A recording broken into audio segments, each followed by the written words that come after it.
Right now, the day's biggest news stories from a Vegas perspective. This is the Vegas Take with Sharp and Shapiro.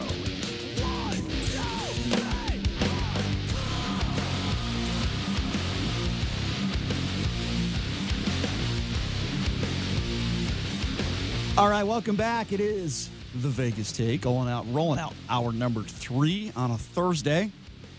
So glad you could join us. A lot to get to, a lot to go over. By the way, we have a positive boxing story to talk about. Obviously, we got to talk about the tragedy that took place with this boxer named Patrick Day, but a pretty cool Floyd Mayweather story, and it involves tipping. We'll get to that coming up here in just a little bit. We got Mike Babcock from TMZ Sports also joining us coming up here at the bottom of the hour. So we'll get to that here in just a few minutes, but this is a really sad story. Middleweight boxer Patrick Day has died just days after suffering traumatic brain injuries. It was a brutal knockout. I just recently watched it this morning. It's terrible. 27 years old. He died at Northwestern Memorial Hospital in Chicago following his fight on Saturday night. And we've covered these boxers, several of them, in fact, that have died in the last 3 or 4 months. This is a growing epidemic. What is going on? Why is this all of a sudden happening? 3 of them, I think, in 3 months. This is a terrible situation. So the guy joining us on the line right now, he's the boxing coach for Terence Crawford. His name is Red Spikes, and he's taking the time to call in. Red, thank you so much for joining us. How are you? What's up, Red? Hey, no problem, man. Thanks for having me. Sure. Absolutely. So, Red, why is this happening, right? I mean, this is another tragic story. This is the third boxer that we've had to cover that has lost his life fairly recently. What is going on in your sport? I mean, it's a variety of things. I mean, I don't know specifically about these last. It's been 4 this year, and it's been in the last few months. I think a large in part, and I'm not accusing anybody of anything. I'm not saying that this is the case because you're getting punched in the head. Things are like this are liable or liable to happen regardless of any kind of illegal substances that people are taking or anything like that. One thing that I do know that steroids is prevalent in the sport. And I'm not saying that anybody that passed away here in the last few months, opponents were on anything, but I just think that when you're dealing with in a sport that people can cause fatal casualties, that it should be more stringent across the board testing for steroid use. It just, I don't know. It's people have been busted. Plenty of people have been busted at the top of the sport, and I can only imagine what's going on toward the mid tier and the bottom of the sport. You know what I mean? Right. Like for example, Canelo is accused of the tainted meat thing, and if Canelo can get busted, then what would a person, a guy like Patrick Day? Exactly. I got you. Yeah. Exactly. And I'm not, and I want to keep reiterating, I'm not saying that anybody that passed away, opponents were on it, but it is prevalent use in boxing. And also people not being properly hydrated, properly maintaining their diet. You know what I mean? Because the brain needs water. The brain needs water to function. And when you're cutting weight, you're not doing it properly, then, you're doing yourself a disservice. You're doing a body a disservice, and it's very dangerous when you're not properly, using proper nutrition and proper hydration techniques to properly get that weight down. Red, let's talk specifically about what you're talking about in regards to steroid use, that you're saying that it's a problem in the sport of boxing. So can you explain to our listeners what the proper protocols are with drug testing in boxing, and what do you think needs to change? Okay. The proper protocols, the thing about boxing, and I'm going to be kind of vague about it. I'm not like an expert on it. But the proper, every sanctioning body has their own rules when it comes to steroid testing. So the WBC, I applaud the WBC because you have to enroll in the VADA program to be able to compete for their belt. So anybody that has a WBC, the green belt, the most prestigious belt, that they say out there, they have stepped up and made sanctions to have everyone enrolled in the VADA program which differs from the USADA program. And I can't get into very specific details about that, but the VADA test is a very stringent test.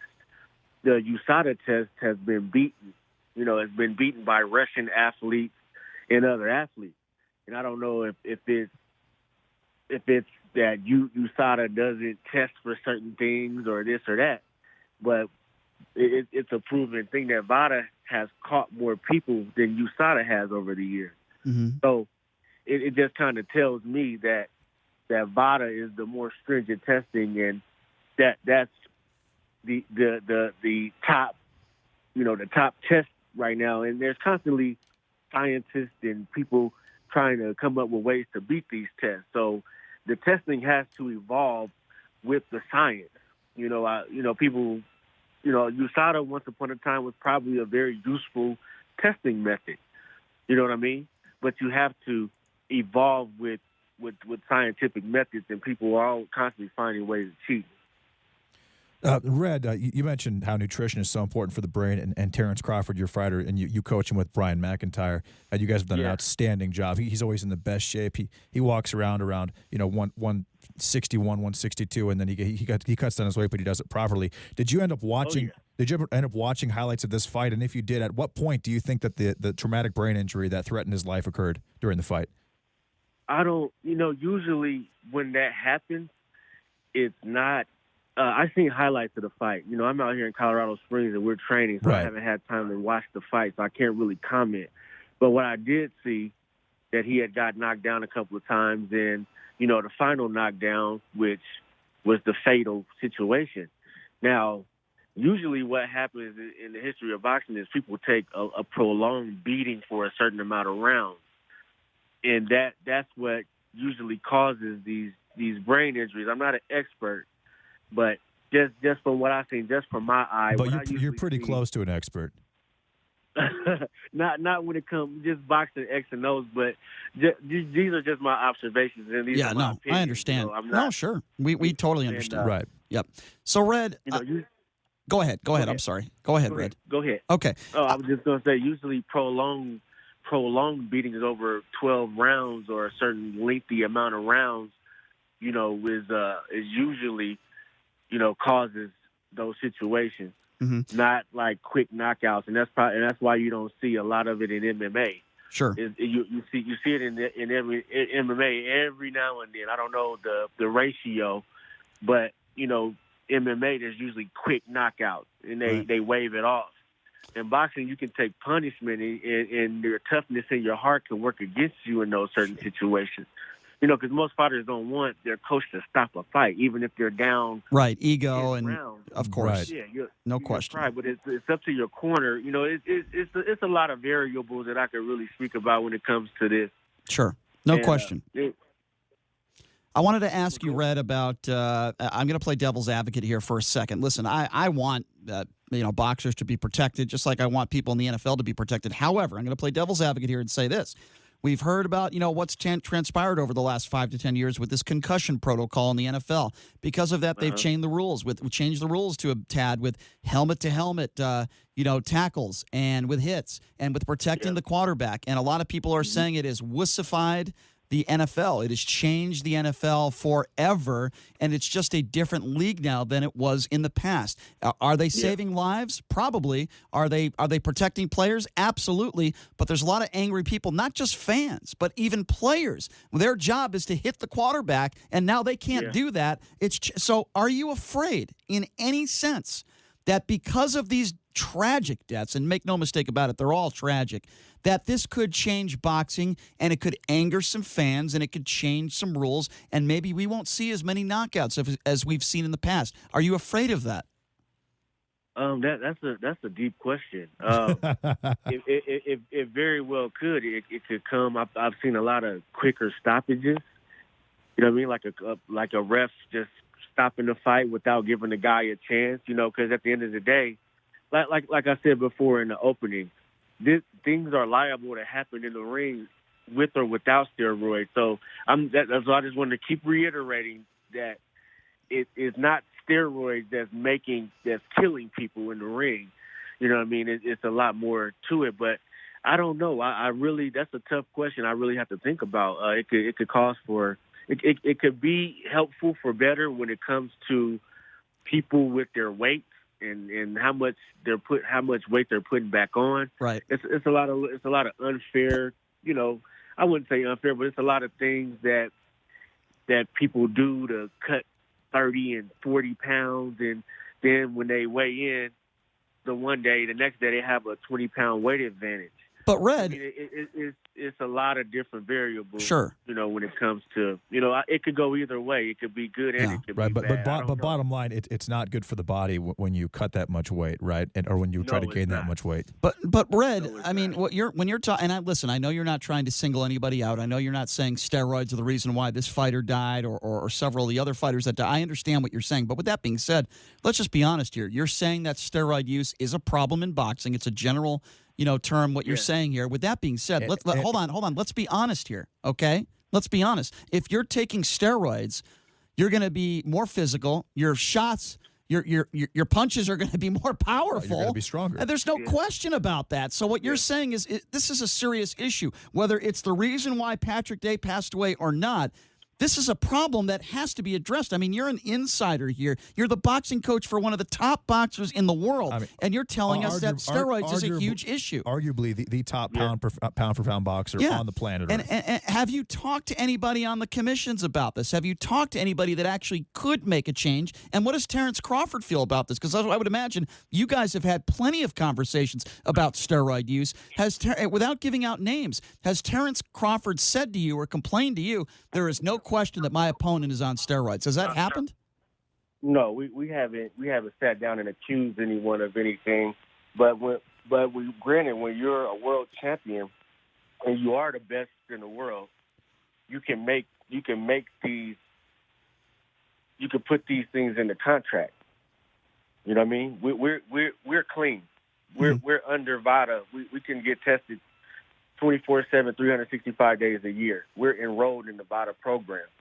So if the guy calls Terence wherever he's at, we have to submit a test, whether we're training, whether we're on vacation or not. You know what I mean? That's what we train. But that's you. That's you. What about the other fighters? I mean, there's it's a lot of rumors and things about fighters or organizations or whatever. And I don't want to get into that. But it's very real. I mean, it's very real. And when you are an insider, when you are a coach as myself, and I'm training, as a team, myself, Brian McIntyre, Saul Dieguez, and Jamie Belt, and we're training multiple athletes. You know what I mean? You create a bond with them. They're like family. So you don't want to send them into the ring knowing of course not. No. Knowing that it could be some things going on. Of course not. Let me ask you this question, though, and I'm not asking you to give out names here. In your estimation, in your experience, what percentage of professional fighters right now, in your opinion, are juicing? I can't give you a right answer on that one. I haven't completely. I would say it's more than that's getting caught. You know what I mean? I could say that. Right. You're saying the issue is bigger than it's being advertised. I could be confident in saying that there's more out there than you think. Wow. You know what I mean? And, sure. and my whole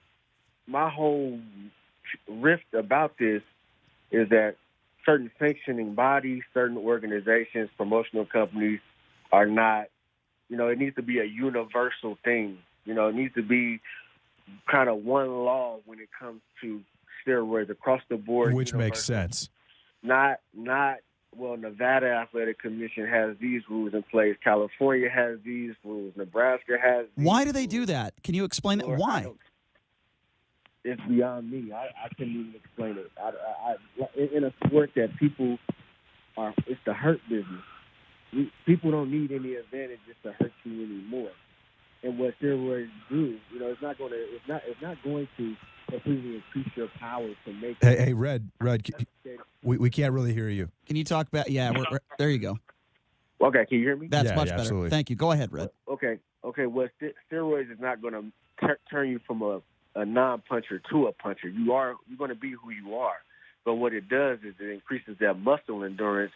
So whatever whatever kind of abilities and tools you have, it's going to be enhanced for a longer period. You know, when people come out punching in the first round and they're still punching the same power, energy, and strength in the 12th round, then you got to kind of look at that like, well, what's going on? Exactly. You know what I mean? It's just like a football game or any kind of other sports. When as the game or the fight goes on, you know, you kind of diminish, you know, your skills and your power and your endurance, you know, are naturally supposed to become less. But when it's not, then you got to look at that like, well, what's going on with that? You know what I mean? It's just an example. You know, I can't, like I said, I'm not a professional, you know, or expert on it, but, you know, I have the privilege of being around people, you know, and brushing shoulders with the top level people to understand, you know, what's going on out here. And it's just, you know, it's just about time to really focus on that. And I think that legislation, Congress might need to get in just like they got involved with baseball. You know what I mean? They got involved with baseball, and these guys were facing fines and. But it took a book. It took the Jose Canseco book for. Right. Do you think that that's what it will take in boxing? Do you think somebody needs to come out and write a book? I think that when a guy I think when a guy like a Patrick Day, who was 17-4, he was a former Gold Gloves New York champion, up and coming fighter, who was a pretty good guy. You know, had a bachelor's degree. When he dies, basically because of it in the ring, I think that's pretty much good enough reason. And Red Spikes, he also coaches. And see, let me stop you. I didn't say that's the reason. I didn't say that's the reason. I'm just saying that it needs to be something seriously changed in the sport of boxing when it comes to that, and that starts from the top. Right. You know, I'm a mere peasant in comparison in this sport. You know what I mean? I can sit here and tweet about it. I can write about it. I can do whatever I could do. I can say and do whatever I want about it. But until someone from the top levels of the game, you know, start to make decisions and things like that, then that's when you'll see change. Do you think that if there was less rounds in boxing that these deaths wouldn't occur? I don't think that's fair to say. I mean, in the 1970s, 60s, 70s, and early 80s, there were 15 round bouts, and they cut them down to 12. It's like, what more can you do? You know what I mean? It's really, like I said, like, you know, we're not really speaking about nutrition, hydration, and any of these other attributes that go along with. Yep. You know, these fatalities and these issues that boxers are having. Yeah. You know, it's just and like I said before, steroids is not the reason, not the complete reason that people are getting killed in the ring. And I'm not. That's what I want to keep reiterating. I'm not accusing anybody of anything, right? Because I don't have the facts. Right. No, I understand that. It's just certain things is just alarming to me. Yeah. And just being the observer in the sport that I am, in the position that I am, sure, it's just certain things that kind of make sense to me. Mm-hmm. Red, last question for you because we got to take a break here in a minute. But I want you to be able to promote the next fight for Terence Crawford. Can you pump that up a little bit? Talk to us about that. How's the training going? And talk to us a little bit about his next fight. Okay. Well, December 14th, Madison Square Garden, we have Terence Crawford versus the Mean Machine. Number one contender. He's a tough, rough guy. We can't take him lightly. You know what I mean? He's an accomplished amateur. He's I think he's 21-0-1 with 17 knockouts, which means he's a puncher. He can punch. And, you know, we got to be on our A game. You know, when you're at the top, you know, you got people trying to knock you off. We also have got Teofimo Lopez versus Richard Kami, which is a great fight, 135 title fight. Mick Collin is fighting on that card. We also have a stablemate of Terence's who we train, Steven So-Cold Nelson, who is also fighting on that undercard December 14th at Madison Square Garden as well. And he's a name to look at as well. And Steven's a very exciting fighter. I'm a plug everything. No problem. We also have Jamel Herring, who is going November 9th in Fresno, California, defending his WBO junior lightweight title against Lamont Roach in Fresno, California. He's another one of our world champions, and this is his first defense of his WBO title. So we got some things going on here, and I'm happy that everybody's supporting out there. I don't know where we're at in California. We're in Vegas. Where you guys located? Yeah, we're in Las Vegas, Nevada, Red. Yep. Okay. Well, Red, I really appreciate you taking some time to shed some light on these horrible tragedies that have taken place in boxing. As you said, we've lost 4 fighters this year, and the fact that you're the coach of Terence Crawford, your expertise is greatly appreciated. Thank you so much for taking some time to join us, and we all want these tragedies to end, and we appreciate your insight. Thank you so much. Oh, no problem. Hey, where do I find you guys at? I will have my producer send you that information, my friend. All right. Red, this is JD. I'll message you everything. Yeah, we'll get you all that information, Red. Thank you so much for joining us. Okay, thanks, guys. Appreciate it. Thank you. All right, there you go. That is Red Spikes. He is the boxing coach for Terence Crawford, talking about these horrific tragedies that have taken place in the sport of boxing. And I asked a question that was difficult for him to answer, and I understand because it's a tough question. But we've seen what has happened in the NFL with the concussion protocol, with protecting the quarterback, and everything else that has taken place and has changed the sport in the NFL. You can't. Some of these guys that have made a living at going after the quarterback, they can't do it anymore, to an extent. And it's incredible. And we see flags left and right. It's changed the sport, and it's saved lives, but there's a lot of players that are very frustrated about that. Boxing, make no mistake about it, I think it's headed in that same direction. Sadly, because of these horrible tragedies that have taken place, there's going to be some change put in place. I don't think we're going to see as many knockouts as we've seen in the past. I think people are going to throw in the towel a lot faster than they have before. And I'm not saying that's right or wrong. All I'm saying is it's going to anger a lot of people. I watched this fight. He was knocked down in the 4th, the 8th, and the 10th. And in the 8th, he was knocked down into the sides. I mean, he was done at that point. The fight should have been stopped when he was knocked down the 2nd time in the 8th. All right, we got to take a quick break. When we come back, JD will be talking with Mike Babcock from TMZ Sports. A lot to get to with him, and a very funny story and a good story when it comes to Floyd Mayweather and tipping. We'll get to that when we come back. You're listening to The Vegas Take.